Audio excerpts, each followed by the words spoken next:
क्या पाकिस्तान और हिंदुस्तान के माबैन जारी जंग रूस और यूक्रेन की जंग की तरह ज़्यादा तवील अरसे तक जारी रहेगी या जल्दी ख़त्म हो जाएगी? ये वो सवाल है जो पाकिस्तान और हिंदुस्तान के हर जहन में मौजूद है।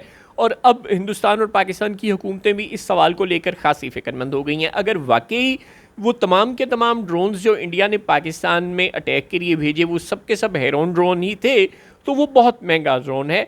एक एक इसराइली ड्रोन तकरीबन 80 करोड़ रुपए का हो सकता है मुबैना तौर पर। ज़ाहिर है ये जो मालूमात इंटरनेट पर मौजूद होती हैं ये मुकम्मल तौर पर गैर हतमी गैर सरकारी होती हैं, ये गलत भी हो सकती हैं।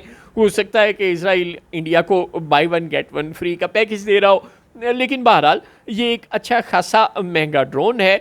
और अगर हिंदुस्तान के पास गैर हतमी गैर सरकारी और बिल्कुल नाकाबिल एतबार रिपोर्ट्स के मुताबिक 180 से लेके 200 तक हेरोन ड्रोन्स ज़्यादा से ज़्यादा मौजूद हैं और इससे ज़्यादा नहीं है, तो पाकिस्तान आर्मी के आज फराहम करदा दादोशुमार के मुताबिक 9 मई को 48 मज़ीद हिंदुस्तानी ड्रोन को पाकिस्तान की आर्मी न्यूट्रलाइज कर चुकी है। जी हाँ, 9 मई को 48 ड्रोन्स अब तक हिंदुस्तान के पाकिस्तान की आर्मी न्यूट्रलाइज कर चुकी है, यानी कि तबाह कर चुकी है। और 8 मई को तकरीबन 30, यूँ अब तक 77 ड्रोन कम से कम हिंदुस्तान के, यानी एक जो दरमियान को रात को मारा गया था वो अब पता नहीं कल क्या दादोशुमार में शामिल है कि आज क्या दादोशुमार में शामिल है, इसलिए हम उसका 78 नहीं कह रहे, 77 कह रहे हैं। खैर 77 या 78 ड्रोन अगर अब तक पाकिस्तान हिंदुस्तान के हेरोन ड्रोन मार चुका है, तो बाकी अब उसके पास को तकरीबन 122 या 123 हेरोन ड्रोन्स बच गए हैं।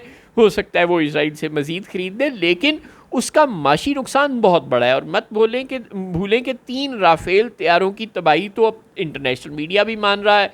दी हिंदू ने ट्वीट किया और फिर वापस ले लिया। बहुत से आज़ाद ज़राए मान रहे हैं कि 3 राफेल तो मारे गए और एक छोटा त्यारा और एक मिग त्यारा वो अलग है। यूँ टोटल 5 लड़ाका त्यारे हिंदुस्तान के मारे गए, 77 या 78 ड्रोन मारे गए। और बकौल हिंदुस्तान के पाकिस्तान ने उसके 15 शहरों में फ़ौजी तनसीबात पर ड्रोन से और मिज़ाइलों से अलग अलग हमले किए और उसने वो सारे के सारे मिज़ाइल तबाह कर दिए। अच्छा, उनको तबाह करने पर भी अच्छे खासे पैसे लगे और फिर वो तबाहशुदा भी जिन जगहों पर गिरे वहाँ पर भी अच्छा खासा नुकसान हुआ।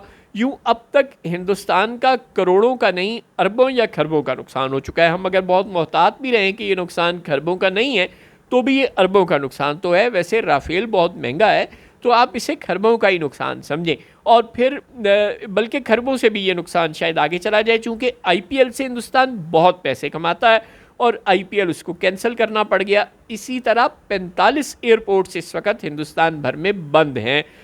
इससे आप अंदाज़ा लगा लें कि नुकसान खरबों से भी आगे जा रहा है। तो हिंदुस्तान की और फिर उसकी स्टॉक एक्सचेंज भी कई बार डूबी। तो हिंदुस्तान की इकॉनमी को अब तक ये जंग खरबों रुपए में पड़ चुकी है। जी हाँ, खरबों रुपए में, खरबों से भी शायद ये बात आगे चली गई है। और पाकिस्तान का भी ज़ाहिर है बहुत सा नुकसान हो चुका है। पाकिस्तान के 15 मकामात पर हिंदुस्तान ने अटैक किया और पाकिस्तान की मईशत को भी नुकसान हो रहा है। पाकिस्तान की स्टॉक एक्सचेंज और दीगर मसाइल का सामना है। हाँ, अभी तक चूँकि हमारे उस तरह जहाज़ और वो सब कुछ बर्बाद नहीं हुए, लिहाजा हमें हिंदुस्तान की तरह वैसा नुकसान नहीं हुआ जिसका सामना उसको करना पड़ा। लेकिन बहरहाल हमें भी बहुत ज़्यादा नुकसान उठाना पड़ चुका है। तो अब दोनों मुल्कों की हुकूमतें इस लड़ाई से तंग हैं और हो सकता है कि दोनों मुल्कों की हुकूमतें जल्द इस जंग से तौबा कर लें।